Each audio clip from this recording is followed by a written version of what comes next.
Space, the final frontier.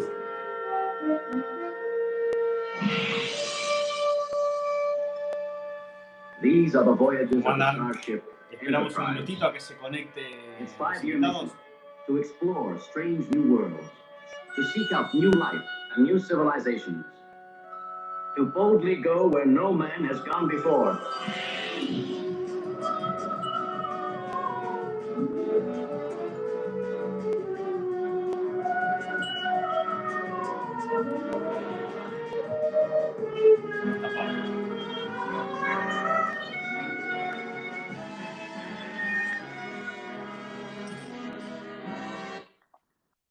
Pablo, ¿cómo andás? ¿Me escuchás? No, te escucho perfecto como si estuvieras acá y no a 15.000 kilómetros. No, estamos cerca y estamos lejos al mismo tiempo. Las Bueno, esta es maravillas una de la tecnología, ¿viste? charla diferente. Generalmente hablamos de política pura y dura.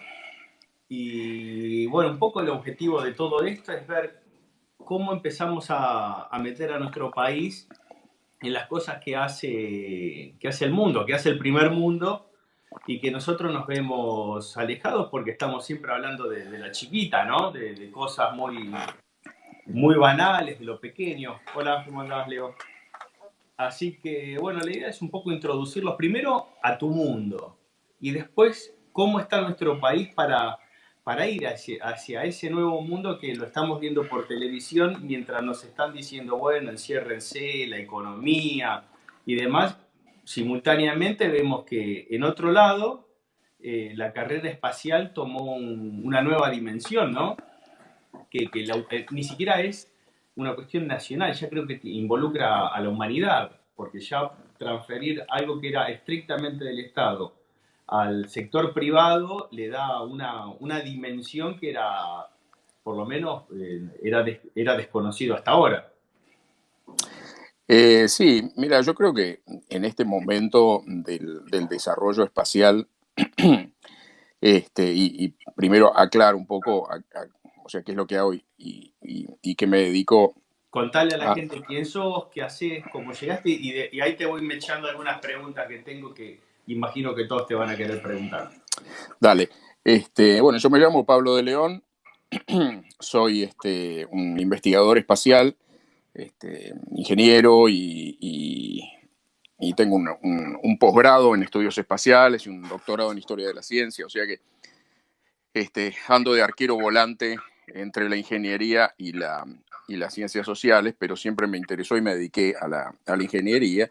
Hace muchos años que hago trajes espaciales, desarrollo sistemas de movilidad avanzadas para la NASA. Estos son trajes y hábitats para las misiones que la NASA está planeando para la Luna, para Marte y demás. Y además, en los ratos libres, que casi no tengo, siempre me interesó la temática de la actividad espacial en la Argentina, porque yo originalmente, cuando yo estudié, mi intención no era venirme a Estados Unidos, sino era quedarme en Argentina y desarrollar sistemas espaciales, ¿no? Porque cuando yo era pibe, de esto hace unos cuantos años, yo siempre veía en la tele, en la radio, en los diarios, en todos lados, que la Argentina lanzaba ratones al espacio y lanzaba a los monos, el mono Juan, el mono astronauta al espacio, qué sé yo. Y yo era un chico.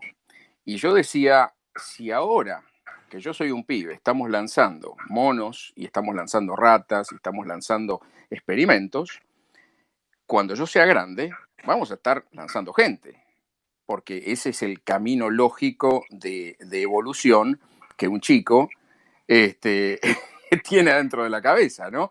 Vamos a estar Bueno, lanzando satélites. te freno Sí, acá. sí. Series que te motivaron a dar el salto ese que hiciste desde la Argentina a Estados Unidos. Te digo algunas que seguramente las ven todos. Sí. Star Trek, Sí, Star Wars, claro, Robotech, claro. Galáctica. Sí. ¿Cuál era? Decime las dos que más te inspiraron. Mira, yo siempre fui muy fan de la ciencia ficción desde chico, porque aparte yo crecí en una época donde todavía estaba la lucha si se quiere, entre la Unión Soviética y los Estados Unidos, por conquistar el espacio, por ser los primeros en la Luna, por ser los que iban a ganar esa carrera espacial, ¿no? Que era una carrera ideológica, política, bueno, no sé, no necesito contártelo a vos.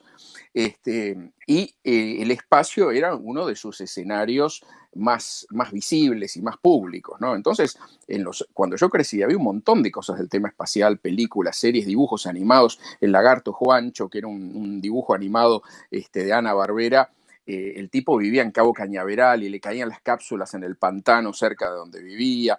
O sea, todo, Mi Bella Genio, que estaba de novia con un astronauta, todo tenía que ver con el espacio porque era de alguna manera el reflejo de esos años. Una de mis favoritas, como recién vos mencionaste, era Star Trek, Viaje a las Estrellas, con el comandante Kirk. No me vengan a mí con el señor pelado ni ninguna de esas cosas extrañas. Yo soy de la viejísima época, ¿no?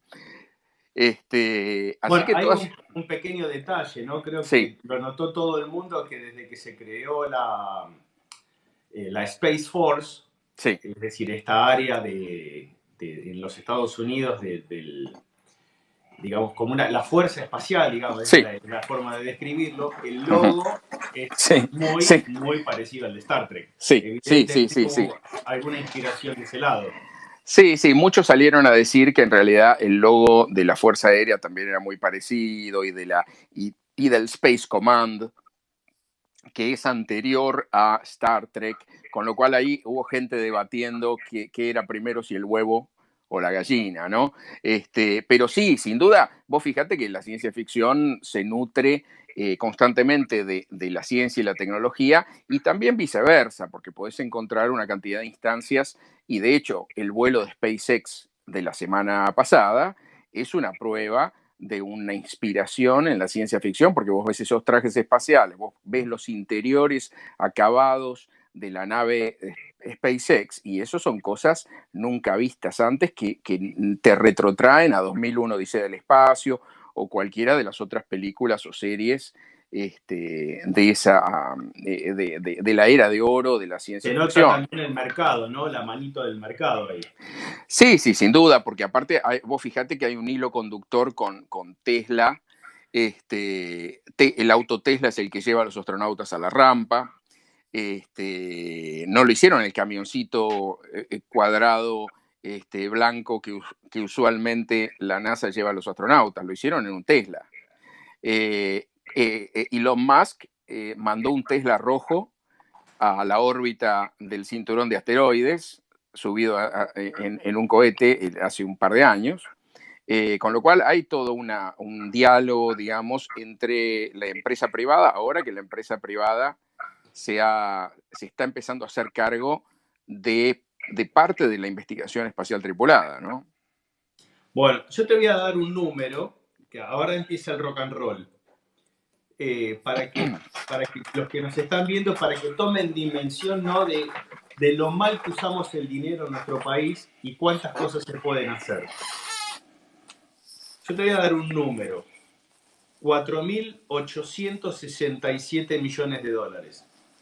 Hagamos de cuenta que los tengo ahora en el bolsillo y te digo, Pablo, ¿qué hago con esto? Primero te voy a contar en qué se gastó esa plata. Es el subsidio que le dio el Estado argentino desde el 2009 al 2015 a Aerolíneas Argentinas. O sea, esa plata que fue en algo que no resultó eficiente, que se mandaban militantes a pasear por el mundo, que se pagaron un montón de sueldos que realmente no teníamos que pagar. Repetime el monto, por favor, repetímelo. 4.867 millones de dólares. ¿Qué hago con esto? Bueno, mira, en la India ha puesto naves en Marte por 74 millones, ¿no? Un cohete como el que vimos el otro día, si vos lo tenés que lanzar desde cero, Sí. un Falcon 9, cuesta menos de 80 millones de dólares. Uno, ¿no? Entonces Uno. habría que dividir 4 billones, te da unos cuantos, digamos. Hice esta cuenta, tenía este dato, que en el 2012 SpaceX había hecho 40 lanzamientos por 4.000 palos. Sí, sí. No, es correcto. O sea, viste, ahí con eso pagás un programa espacial completo. Y se gastó realmente en la nada, ¿viste? Porque si nos vamos a poner al lado de felicitarnos porque trajeron a X cantidad de argentinos en vuelos de repatriados, verdaderamente me parece una ridiculez. Creo que es dinero pésimamente gastado y es una muestra más de cómo se malgasta el dinero en Argentina, ¿viste? Que es como que no tuviera valor. Y ¿sabes qué? Es una cosa que yo la noto cada vez que voy a Argentina. No, es como que el dinero no cuesta, ¿viste? Es como si te lo dieran gratis. Acá en Estados Unidos vos sacás un billete de $100 y te miran todos como si vinieras del planeta Marte, ¿viste? Porque es un montón de plata. En el Vamos a supermercado. repetirlo, con 4.000, casi 5.000 palos pagás un programa espacial completo. Sí, sí, pagás un programa espacial y un flor de programa espacial completo. Puede ser el dato que tenía que las 2 misiones del Mars Sojourner, que eran colocar 2 naves o 2 robots en Marte, salieron más o menos esa guita. Sí, lo que sí tenés que tener en cuenta es que los ingenieros norteamericanos están muy bien pagos, ¿viste? O sea, acá nadie te va a trabajar en un proyecto así por menos de $100.000 por año. Ahora yo te pregunto a vos, ¿cuánto gana un ingeniero en Argentina? No, pero y más con el dólar como está ahora.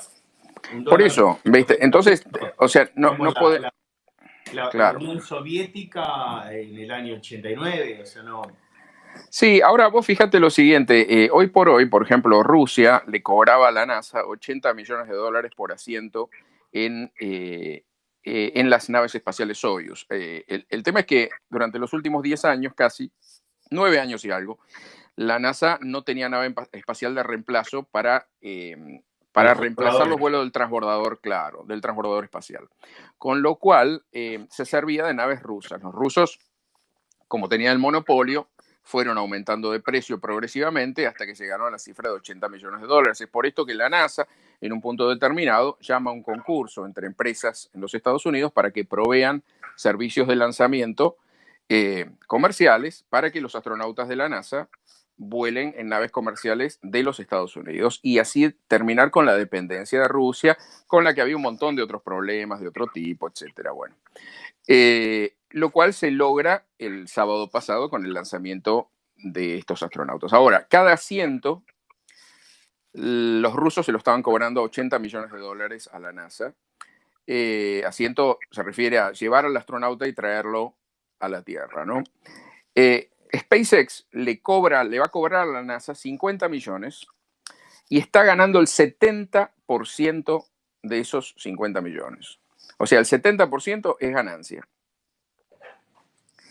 Lo cual te da una idea que tampoco el sistema ruso era, a no ser que estuvieran ganando una cifra astronómica, literalmente hablando, porque eran un monopolio y los Estados Unidos no tenían otra opción que pagar. Pero de lo contrario, te está hablando también de un sistema muy ineficiente, porque la Soyuz fue diseñada, con lo cual sus costos de desarrollo fueron amortizados en los años 60. La Soyuz está No, y volando desde los años 60. además esto da varios otros mensajes, ¿no? Porque si le da el 70% de ganancia, esto significa, a ver, no es que esta guita se la van a ir a patinar en populismo, es guita que se reinvierte para hacer Sí, otro tipo de misiones mucho más eficientes y con una ambición, obviamente, que más a largo plazo, ¿no? Para hacer, ya pensar otro tipo de cosas que no solamente se limitan a colocar un dispositivo en el espacio o bajar un robot. Ya te permite a pensar otras cosas, ¿no? bueno, vos tenés en cuenta que el objetivo de largo plazo de Elon Musk es hacer expediciones tripuladas al planeta Marte y establecer una base permanente en Marte. Y si bien él empezó, porque para charlar un poquito de Elon Musk, recordemos, él fue uno de los fundadores principales, los creadores de PayPal, es un sistema exitosísimo de pagos vía Internet, uno de los primeros que existieron, y él le vende a eBay esta empresa por, creo que fueron $1.200 millones en su momento, y él dice, bueno, yo voy a separar el 10% de esta plata para fundar una empresa de lanzamiento espacial.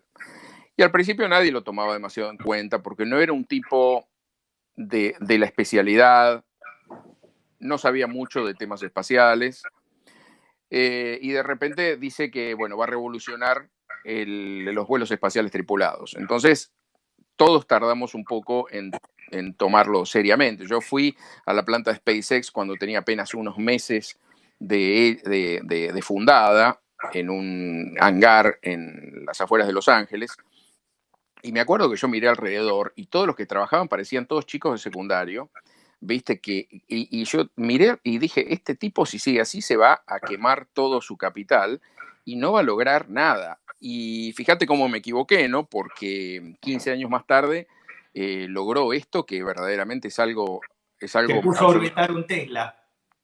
Te puso, claro, y ni siquiera orbitar, o sea, no lo tiene en órbita alrededor de la Tierra, lo mandó más lejos de Marte. Eso es de una complejidad tal que la NASA, para hacer una operación así, gasta billones de dólares, ¿viste? Entonces, realmente es impresionante y es algo que él claramente se dio cuenta cuáles eran las falencias desde su visión privada del asunto. Él desde el principio dijo, ¿cuánto costaría un pasaje en avión si yo tuviera que romper el avión cuando llego a destino y usar otro nuevo para volver, ¿no? Entonces, la reutilización, que es, yo creo, el desarrollo más impresionante de SpaceX, es lo que justamente permitió un descenso tan dramático en los costos de lanzamiento espacial.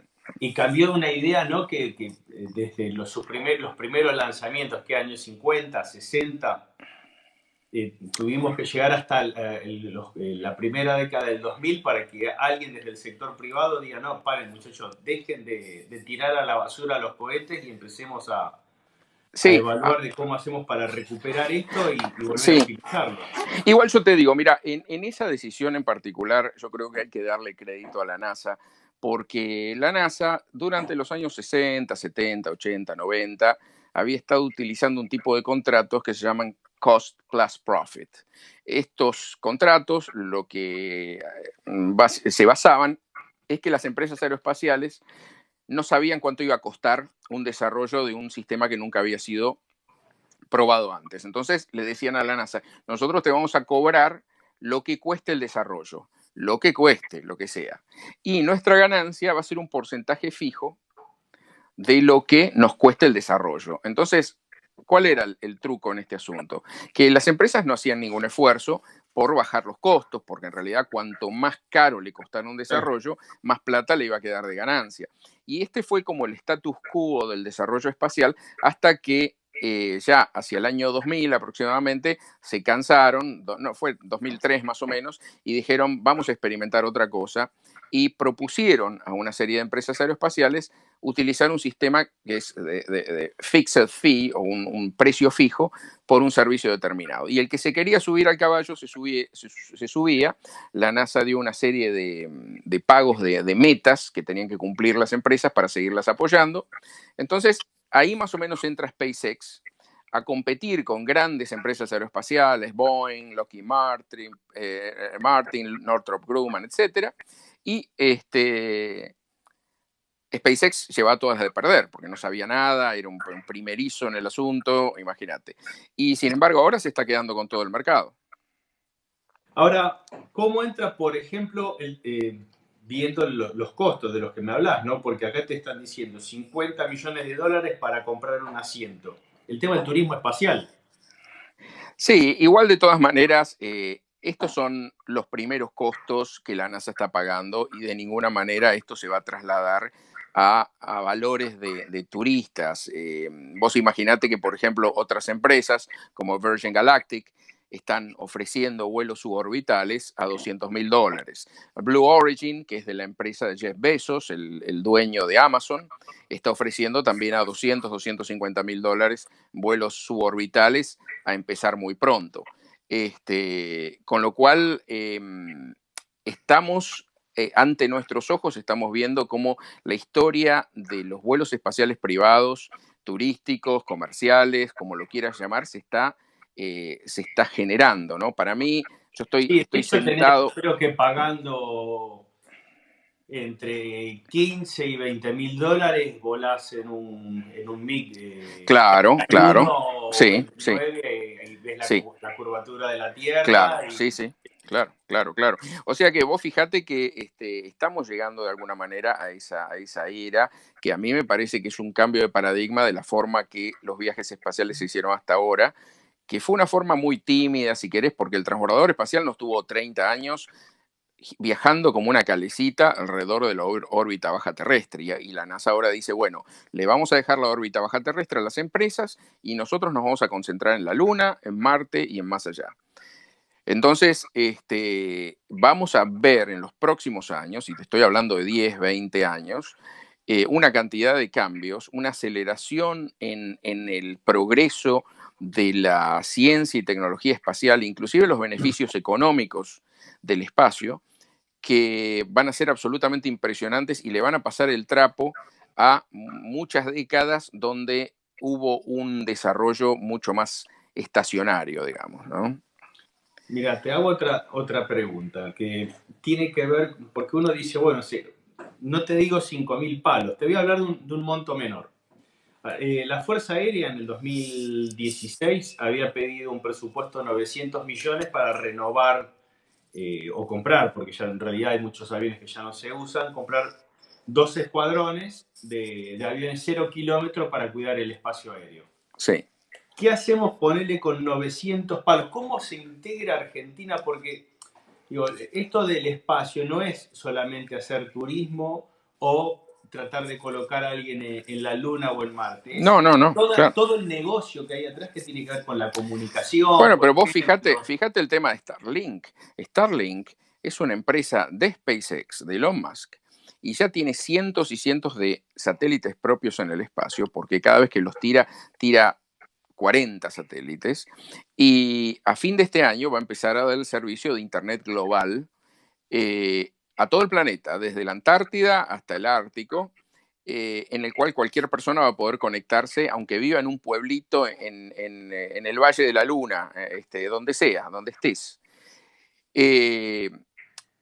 Por otro lado, en la Argentina, y yo no soy un tipo que se opone de ninguna manera al Programa Espacial Nacional, todo lo contrario, pero el otro día vi una noticia donde iban a darle apoyo al satélite ARSAT-3. El satélite ARSAT-3 es un satélite de comunicaciones geosincrónico que está a una altura determinada, que viene a complementar los dos ARSAT anteriores hechos hace algunos años, que también son satélites de comunicaciones. Y yo me preguntaba, ¿no? Porque en el ARSAT-3 vamos a terminar gastándonos, bueno, yo ya no, porque ya no pago impuestos en Argentina, vos te los vas a terminar gastando, más de 500 millones de dólares, ¿no? Por ese satélite. Y yo decía, si el año que viene vamos a tener a disposición una red global de satélites que le va a poder dar comunicación a ese tipo que está en Quitilipi, provincia del Chaco, o al otro que está en Río Turbio, o al otro que está en... Realmente tiene sentido, es mejor, es esta inversión realmente necesaria cuando satélites, y no me quiero poner muy técnico, pero satélites geosincrónicos para la transmisión de Internet tienen un delay muy grande debido a la altura a la que se encuentran, cosa que no tienen los satélites de órbita baja, y eso los van a terminar haciendo vetustos antes de que los lancen. Entonces, a veces uno piensa, no sé, viste, si hay algo si es algo que se quiere hacer nada más para decir hicimos otro satélite y tiene la bandera argentina, o hay otra cosa, y no, realmente no comprendo quiénes son los que hacen algunos de los estudios y con qué intención eh, proponen algunos proyectos que en algunos casos realmente se podría hacer mejor las cosas de otra manera, ¿viste? Fibras ópticas que son mucho más baratas, hay otras formas, yo creo, y me parece que le están errando con esto. Bueno, yo te propongo para la próxima, porque la idea es seguir con esto, más que nada, no solamente a modo periodístico, sino pensando a ver cómo podemos empezar a implementar todas estas cosas que se hacen en el primer mundo de forma efectiva en nuestro país, para ya imaginarlo como parte de un plan de Mira, gobierno. ¿A dónde tenemos que ir? sí, ¿Qué cosas ¿sabes qué? tenemos que invertir y qué no? ¿Sabes qué pasa, Nazareno? Yo creo que, mira, acá Elon Musk paga más o menos un 30-35% de impuestos, ¿no? 32,5, una cosa así, más o menos, de impuestos, en todo concepto, en todo concepto. Entonces, y yo también pago la misma cantidad de plata. Por eso yo siempre digo que la sociedad norteamericana viene a ser como una especie de sociedad comunista, ¿no? Porque todos tenemos un auto, todos tenemos un trabajo, todos tenemos una casa, ¿no es cierto? Y todos pagamos más o menos los mismos impuestos. Entonces, vos podés planificar cuando vos tenés una cantidad de impuestos y regulaciones que no cambian, y vos podés armar tu negocio, y vos podés exportar al país que quieras, y vos podés importar del país que quieras. Y en Argentina hoy por hoy no podés hacer nada de eso. Yo estoy rompiéndome la cabeza para ver cómo mando 20 o 30 mil pesos a Argentina para pagar unas cosas, ¿viste? O sea, estamos en el horno, literalmente, porque en tanto y en cuanto continuemos con la cantidad de regulaciones y la montaña de impuestos que tiene la Argentina hoy día, jamás, nunca vamos a ser competitivos ni con Mozambique. Bueno, eso es una discusión que tenemos todos los días, obviamente que en el mismo sentido estamos de lo que vos estás diciendo. La idea es, bueno, la discusión de los impuestos y las regulaciones la tenemos en cada una de las transmisiones. Ahora, vamos a hablar de algo que prácticamente no se habla nunca, que es rentable, que genera empleo y que pone al país a subirse al tren mundial. Y bueno, empecemos a hablar de qué es lo que está haciendo el mundo, dejando el tema de los impuestos, eso ya lo tenemos claro. ¿Qué es lo que se hace? ¿Cuánto se suele invertir? ¿Cuál es la visión que tienen? ¿En qué parte entra el Estado y hasta dónde llegan los privados o al revés? Sí. Como para empezar a producir ese, porque lo que necesitamos en el fondo es un cambio de mentalidad. Digo, pasa por ahí. Acá Sí, vos querés hacer cine y te ponen al sí, Instituto Nacional en el medio y dices, no, pero sí, pará, Hollywood no necesita un Instituto Nacional. sí, sí. Hollywood es Hollywood. Y Lo que pasa, sí, son sociedades distintas, ¿viste? Y mucho del mundo es así. Vos fíjate que Elon Musk no se quedó en su Sudáfrica natal para crear SpaceX ahí. ¿A dónde fue? Se vino acá. Sí. Entonces, viste, hay cosas de alguna manera que van de la mano. No conoces países exitosos. Acá en Estados Unidos se dice failed states, estados fallados, ¿no? Los estados donde las cosas no funcionan, donde la economía no funciona, los servicios no funcionan, los servicios públicos están todos detonados. Viste, o sea, realmente yo cuando era pibe en Argentina, las escuelas públicas argentinas, que yo fui a la escuela pública, eran excelentes, los profesores eran buenísimos, las ventanas tenían vidrio, viste, se estudiaba conforme a los programas de cualquier otro lugar del mundo. Y hoy día vos vas a una universidad nacional o vas a una escuela en cualquier parte y gastamos ahora muchísimo más dinero en educación de lo que se gastaba antes y está todo destruido. Entonces, ¿cómo haces para poder cambiar solamente una partecita del país sin cambiar el resto?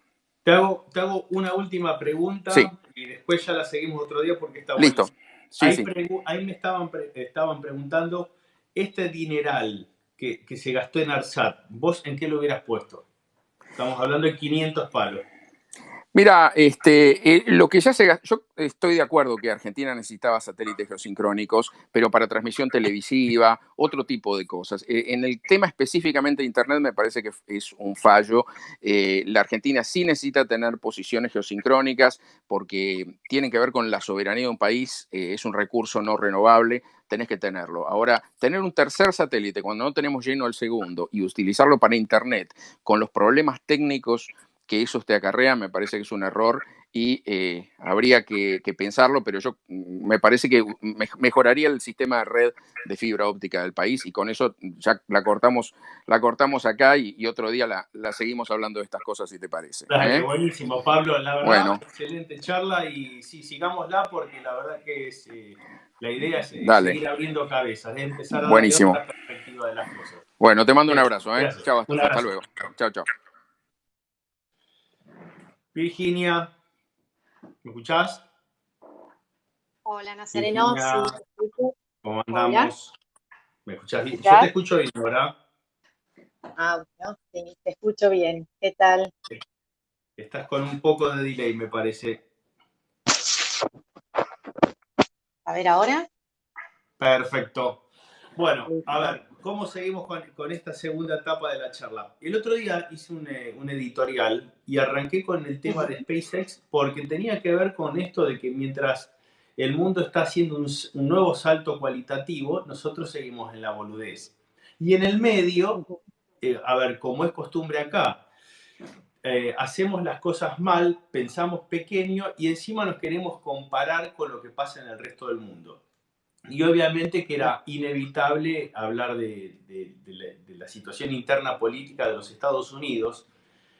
A ver, tenemos un presidente que nos comparaba con Suecia, con Noruega, y después señalan con el dedito y dicen, no, porque en Estados Unidos, bueno, para, Estados Unidos vive una situación bastante particular y digo, vamos a hablar con Virginia, que tiene claro el tema, y hacer un repaso de por qué pasó lo que pasó en las últimas semanas y entender quién es quién en ese baile. ¿Te parece? Perfecto. ¿Qué, Bueno, ¿Quiénes sí. son los distintos actores que fuimos viendo la última semana en los Estados Unidos? Bueno, antes ¿Qué que es lo que nada, vimos? Vimos una calle revolucionada. ¿Qué pasaba y por qué pasó eso? vimos una calle revolucionada y vimos cómo ciudad por ciudad rayaba todo, se rompían vidrios. Eso es lo que vimos. Y es interesante eh, hacer una diferenciación entre lo que se ve, en lo que ellos dicen que es la mainstream media, que es lo que consumimos casi todos casi por default, porque es lo que está en todos lados, en las redes. Ellos incluso pueden pagar para que una noticia se vea en otro.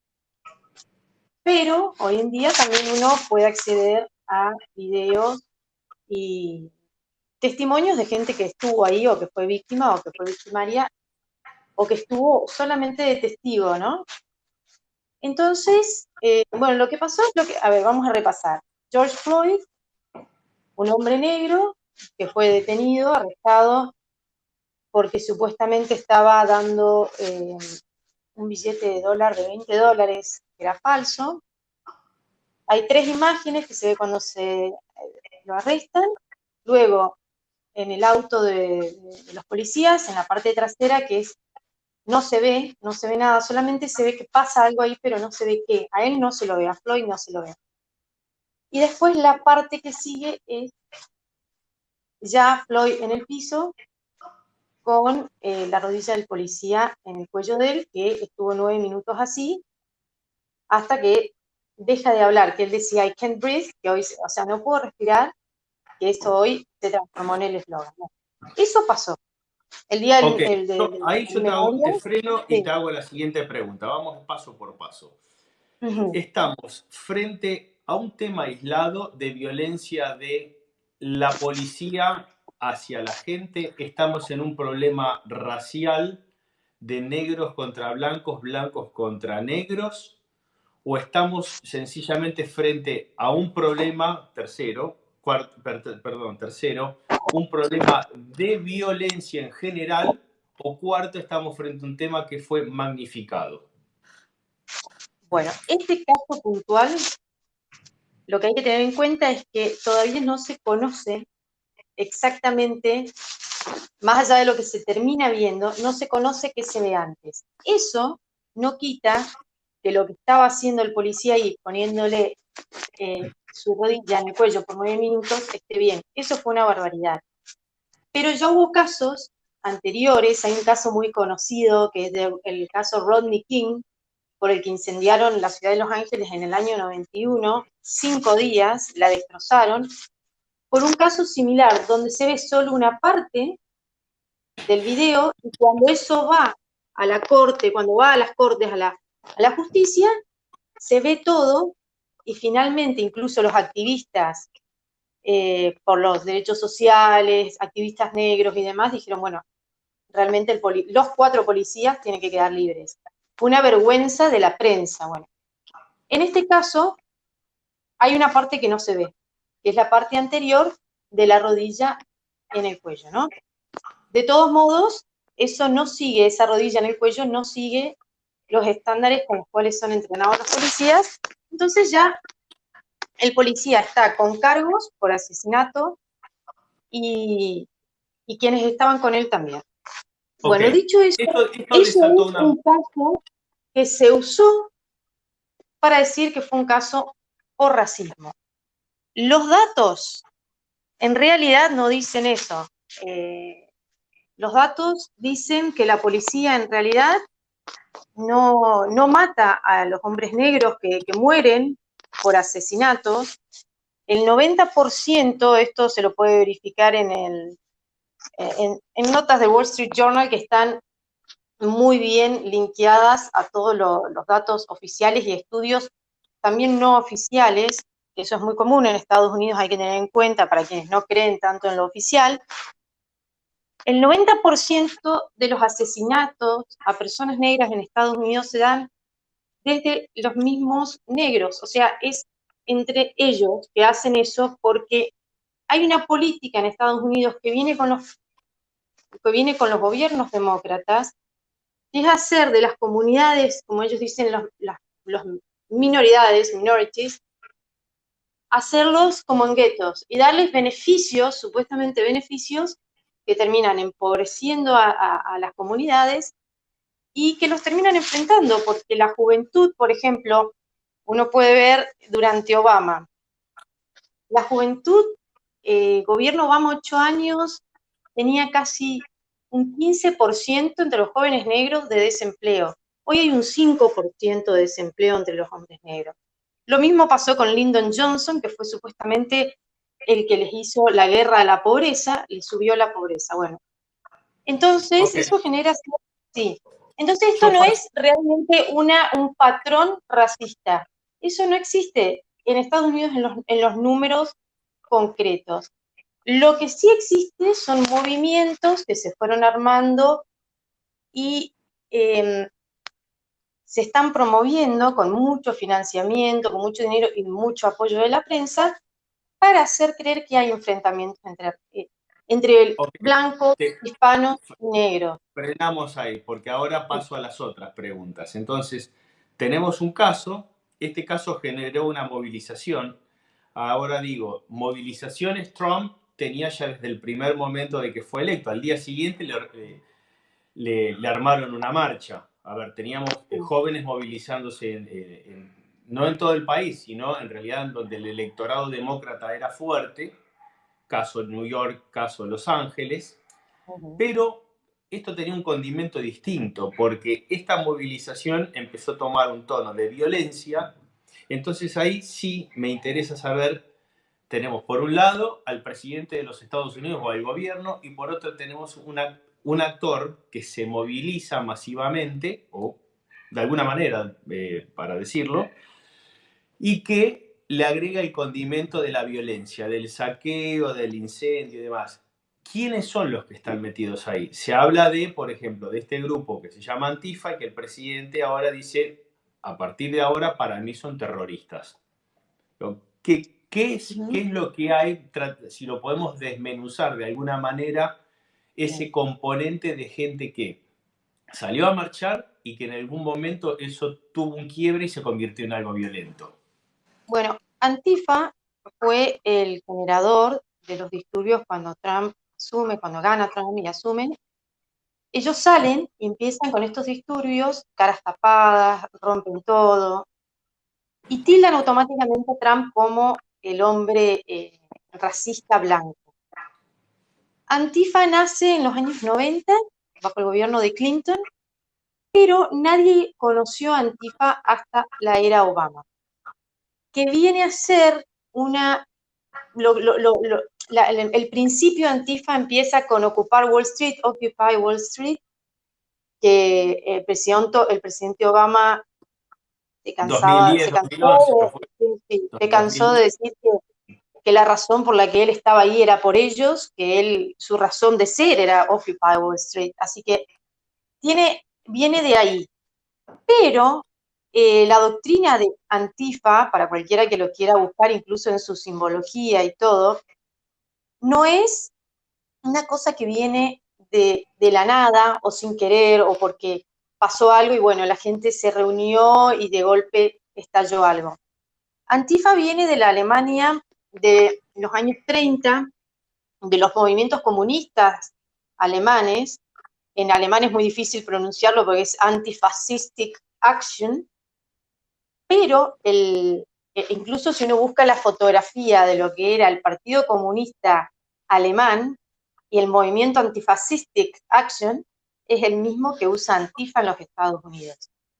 Entonces, bueno, ellos tienen un lema que es, cuando hicieron estos disturbios en contra de Trump, decían no Trump, no wall and no America at all. O sea, no queremos Trump, no queremos el muro, no queremos América.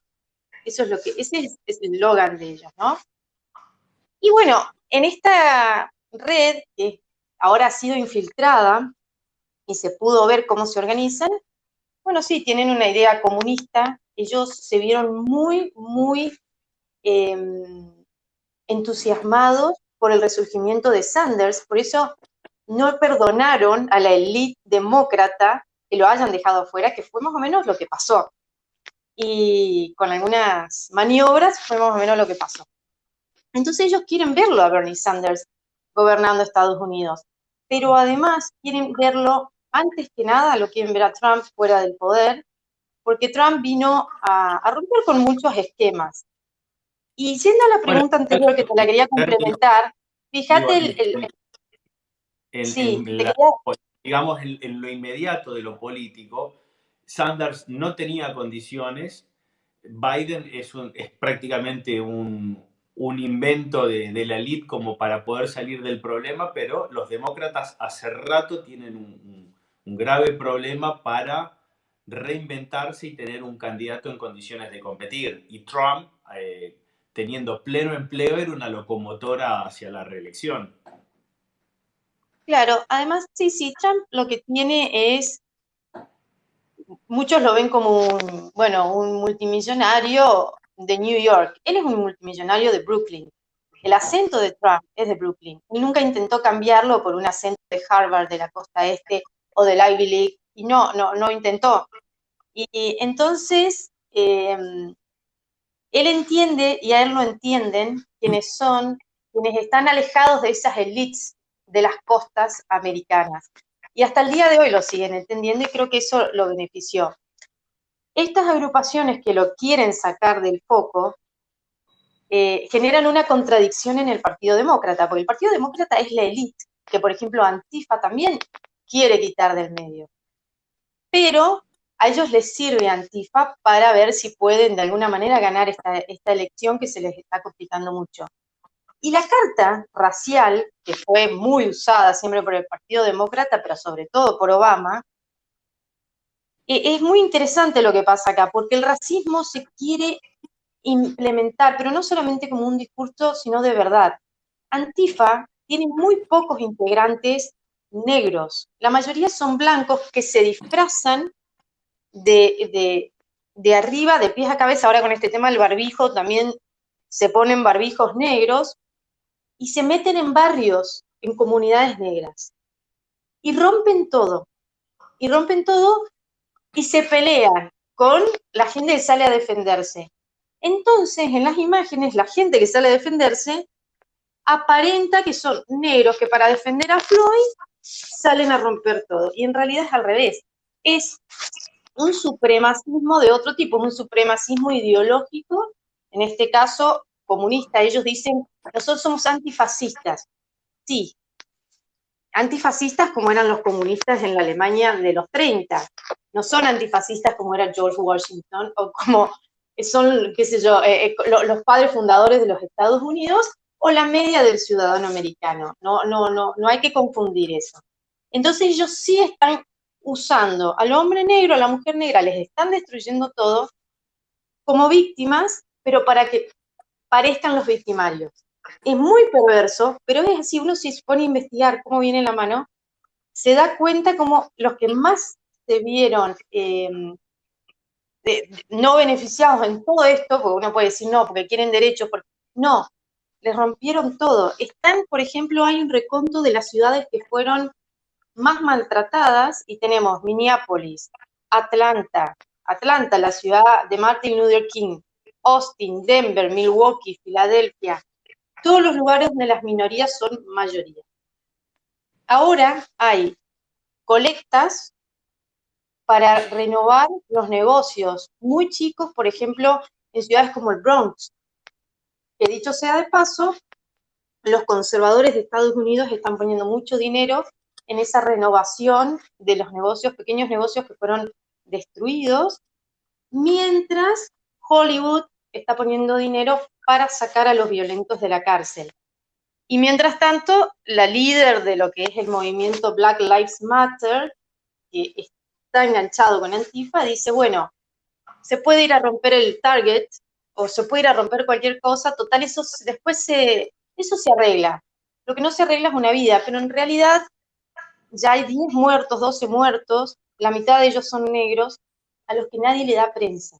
Está Twitter, está todo lleno, las familias salen a decir, ¿y la vida de mi marido, de mi hijo, no importa? No, no importa. ¿Por qué? Porque no cumple con el objetivo, que es en realidad sacar a la policía de la calle, hacer que no entre en ciertos lugares, y también eso después lleva a un montón de otras cosas. Pero la realidad es que hoy el pueblo negro de los Estados Unidos afroamericano está siendo atacado por Antifa para dejarlos como victimarios, y cuando en realidad en este caso están siendo víctimas también de lo que está siendo víctima todo Estados Unidos, porque están Ok, incendiando el país vamos a la sin... etapa que viene, porque esto de una forma u otra, si no se calmó, se va a calmar.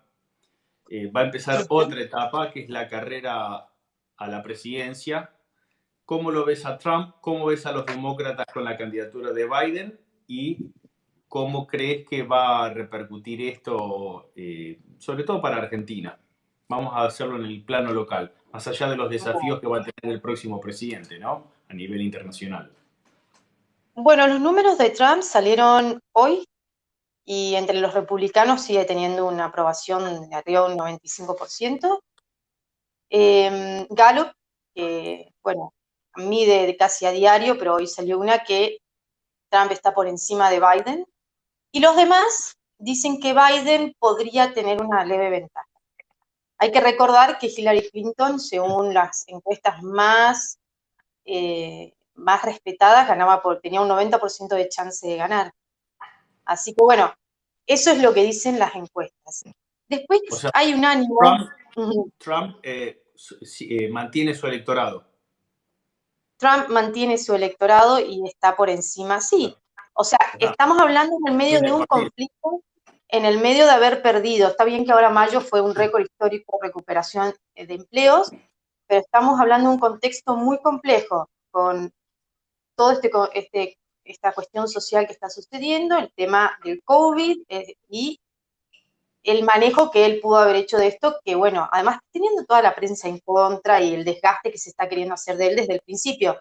Así todo, él está posicionado de una manera donde no baja, no baja, no baja, y hay un dato, que esto es más una sensación que yo tengo por grupos que conozco, por gente que conozco, y por saber su alineación política, es que esta vez, por más de que ellos a Trump no lo quieran o no les parezca muy bien, esta vez no están en contra de Trump por estar a favor de quienes están rompiendo ciudades y negocios y matando gente en nombre de querer hacer un homenaje a alguien que mataron brutalmente, ¿no? O sea, esa contradicción. En esta están detrás de Trump, están detrás de la policía y además están detrás de la justicia diciendo, bueno, solucionen esto que pasó porque esto fue una barbaridad. Y no hay un alineamiento detrás de Antifa, por ejemplo. Así que Trump hasta ahora está muy bien, hay que ver cómo sigue y qué más le van a hacer y qué van a querer hacer, porque bueno, falta todavía hasta noviembre. Biden es un problema para el Partido Demócrata, pero no les quedó otra que dejarlo a él. Hay algunas dudas sobre su estabilidad mental, si está bien, si algunos dicen que podría tener que estar senil o qué sé yo, pero bueno, depende de cuando uno lo ve. Hay momentos que se repite constantemente y dice una cosa y otro se traba mucho, y hay momentos en que está más lúcido, por decirlo de alguna manera. Yo lo suelo ver en algunos vivos en Instagram y bueno, tiene sus momentos. Por ahora es un problema, pero bueno, vamos a ver cómo llega. Yo creo también que una vez estando nominado, él ya tiene virtualmente la nominación, una vez que pase la nominación formal, si a él, por ejemplo, detectan que tiene un problema de salud o algo, lo puede bajar y se puede elegir, el Comité Demócrata puede elegir a alguien más. Así que eso yo creo que sigue estando en el aire. Se está definiendo quién va a ser su vicepresidente. Él dice que va a ser una mujer, que va a ser negra, así que bueno, hay algunos nombres dando vueltas, algunos dicen Michelle Obama. Yo no creo que sea Michelle Obama, pero la verdad que es una lotería, no podría afirmar nada porque esas cosas las saben 3 personas y nada más, y lo demás es especulación. Y con respecto a la Argentina es lo mismo que va a ser con respecto al mundo. Trump ya tiene un perfil, él tiene muy claro desde el día 1 a qué se enfrenta, y bueno, uno de los temas fundamentales es China. China representa hoy para Estados Unidos lo que representó la Unión Soviética en su momento. Entonces, hoy tiene una postura muy firme frente a China, no frente a China a toda la población china. Estamos hablando, cuando hablamos de China, en este contexto es frente al Partido Partido Comunista Comunista. Chino. Exactamente. Y porque de hecho hay un dato de color, pero es un dato muy importante, que los disidentes chinos son los más pro-Trump en Estados Unidos, por ejemplo. Porque ellos No, ven que Trump, estas políticas de Trump lo que puede hacer es liberar China, que es en realidad lo que todo el mundo quiere, excepto los del Partido Comunista. Sí, ¿me no, decías? él demostró con el caso de Suleimán que Ujú. no va contra todo un gobierno, sino que va directamente contra los dirigentes que a él le interesa, que desarma toda la estructura. Él eh, organizó todo para ir contra Suleimán, que significaba el tipo que realmente le estaba haciendo quilombo en Irak, y terminó de raíz con el problema Irán. Él fue, se Exactamente. mandó a Pompeo, se sentó con el coreano y terminó con el problema atómico de Norcorea. Ujú. Armó esta expedición al Caribe y terminó con el régimen de Maduro porque lo desfinanció de una manera brutal. Por eso un poco se veían en imágenes en las protestas gente que era parte del régimen, algunos exiliados, no exiliados, sino que eran de los que llamamos enchufados, que viven en Estados Unidos, sumándose a las protestas porque el daño que le hizo al régimen fue muy fuerte. Y Claro. ahora lo que evidentemente va a venir no es que va a haber una guerra contra China, sino que entiendo, es una opinión, va a empezar una cacería contra determinados miembros del Partido Comunista. Yo creo que en ese sentido Trump la tiene bastante clara porque él fue eh, a lo económico. En la última asamblea del Partido Comunista o de China, China no presenta sus números. Fue hace una semana, hace 2, ya estoy perdiendo un poco el hilo de los días, pero no, ¿por qué no presenta por primera vez? Porque los números no le son favorables. ¿Y eso cómo se logró? Bueno, se logró con algunas tarifas que impuso Estados Unidos. Entonces ahí queda, en realidad, queda a la luz la mentira, como dijo Gisorman, la mentira china.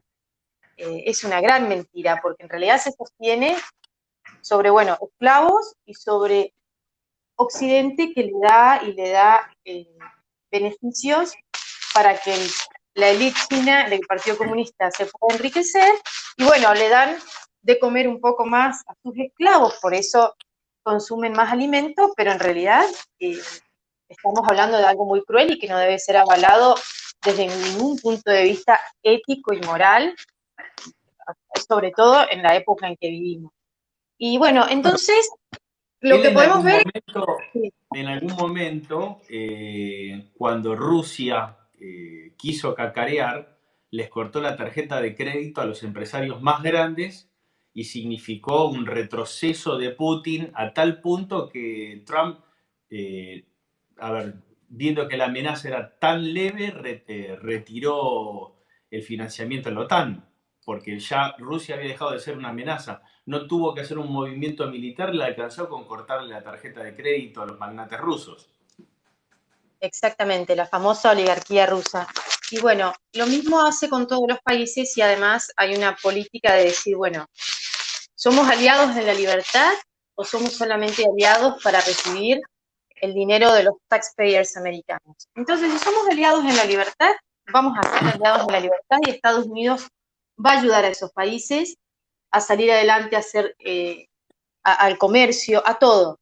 Pero hay que ir a un ejemplo muy puntual. ¿Cuál es el mayor aliado de Estados Unidos junto con Israel? El Reino Unido de la Gran Bretaña. Boris Johnson, un aliado de Trump, incondicional prácticamente, te diría, siguió con su política del 5G con Huawei.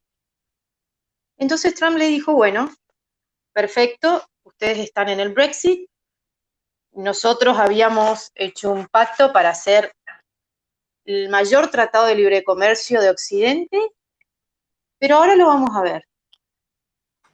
Y bueno, o sea, esa fue la política de Trump con el Reino Unido de la Gran Bretaña bajo el mandato de Boris Johnson. Entonces, teniendo eso en cuenta, se puede analizar cómo puede actuar con el resto de los países.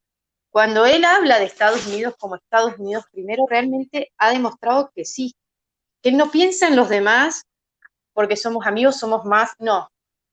Es o arreglamos dentro de un marco ético o, en este caso, el 5G es más bien un marco militar, porque la gente en general dice, pero es una señal que anda más rápido Internet. No, es una señal que pasa por la frecuencia militar. Entonces, permitir que el Partido Comunista Chino pase por la frecuencia militar de el Reino Unido, de Alemania, la verdad que no es muy... A mí no me daría mucha seguridad, pero también, como No, siempre digo, en cada juego la país tiene la seguridad política nacional. que quiere. Que creo que ese es un mensaje que Alberto, Guado, Cafiero no sé cuánta influencia puede tener, tiene que transmitirle, inclusive para que tome nota Cristina del acercamiento a los chinos, porque un acuerdo de ese tipo de 5G con los chinos les va a costar muy caro, porque para los americanos está en juego la seguridad nacional. Y los pueden dejar jugar, hacer algunas travesuras con el tema de corrupción, codearse con algunos líderes impopulares latinoamericanos, pero ya meterse en un tema sensible que tenga que ver con lo militar, pueden meterse en un problema a futuro, porque es una factura que se las van a pasar personalmente. Pues se nos cayó Virginia, ¿estás ahí? Bueno, ahora ese es el mensaje que tiene que entender nuestro gobierno hoy.